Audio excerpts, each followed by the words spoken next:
명심할 부분은 2명 이상과 반드시 토론을 해야 되고 답변 시간 30초를 보장해야 됩니다. 다시 말씀드리자면 내 남은 시간이 28초라면 원칙적으로 질문을 할 수 없다는 점 말씀드립니다. 자, 그럼 이준석 후보부터 주도권 토론 시작해봅니다. 예, 이재명 후보는 요즘 그 부산의 HMM 이전 관련해서 얘기 많이 하고 계신데요. 그 HMM의 전신이 어떤 회사죠?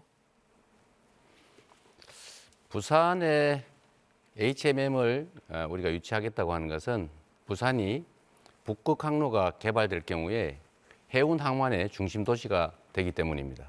그래서 우리는 해수부를 부산으로 옮기고 아니, HMM의 전신을 물었는데 왜 답변 안 하십니까? 그 규칙을 좀 지켜가시면 안 될까요? 제가 답변할 시간을 할애됐으면 제 답변할 때는 가만히 좀 계시면 안 되겠습니까? 질문에 답을 안 하고 엉뚱한 거 하고 질문을 답을 하는 중이잖아요. 자꾸 이런 식으로 다른 사람 발언에 끼어들거나 규칙을 어기는 거는 좀 사회자께서 제지해 주시면 좋겠어요. 네, 정해진 답변을 원칙적으로 하지 않는 답변 것도 시간 제지해 줘야 30초가 됩니다. 보장된다는 점은 아까 말씀드립니다. 15초 남았으니까 마저 할게요. 네. 어쨌든 부산을 해운 항만의 중심 도시로 만들어야 됩니다. 그리고 그 중에 해운 물류 회사를 부산으로 집중시키는 게 매우 도움이 된다. 그래서 HMM을 부산으로 보내겠다. 그리고 HMM은 현대상선이죠, 아마도. 현대상선일 텐데 현대상선의 시간 지났습니다. 이제 HMM이 현대상선이 전신인데요. 과거에 2000년대 초에 대북 사업하다가 2억 달러 정도 이렇게 자금이 사용돼 가지고 기업이 휘청거린 적이 있습니다. 이게 요즘 같으면 대북 송금으로 크게 문제되는 일입니다. 그렇기 때문에 이런 것들을 중요하게 다뤄야 되는데요. 방금 전에 김문수 후보님 말씀한 것처럼 쌍방울의 대북 송금 때문에 지금 이재명 후보 굉장히 곤란을 겪고 있는데요. 쌍방울 대북 송금은 법적 판단과 무관하게 미국의 제재 대상이 될 수 있는 문제라는 걸 알고 계실 거라 생각합니다.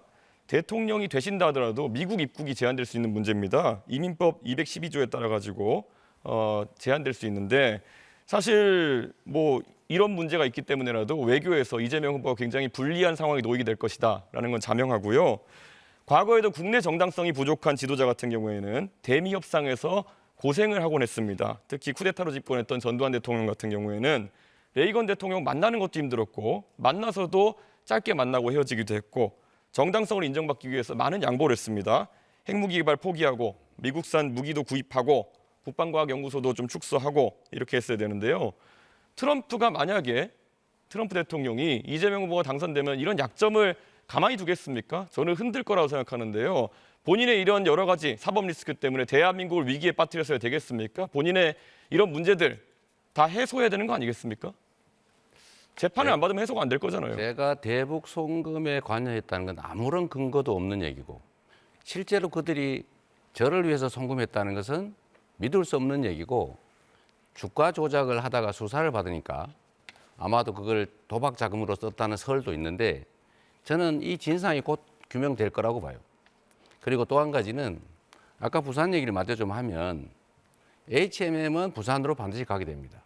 정부가 지분을 가지고 있기 때문에 얼마든지 가능하다, 의지에 따라서 이 말씀드립니다.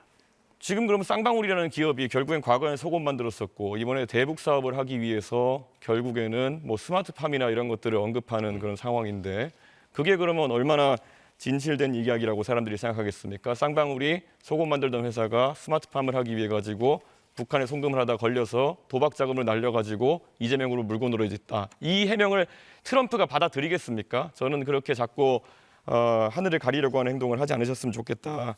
그런 생각을 하고 있습니다.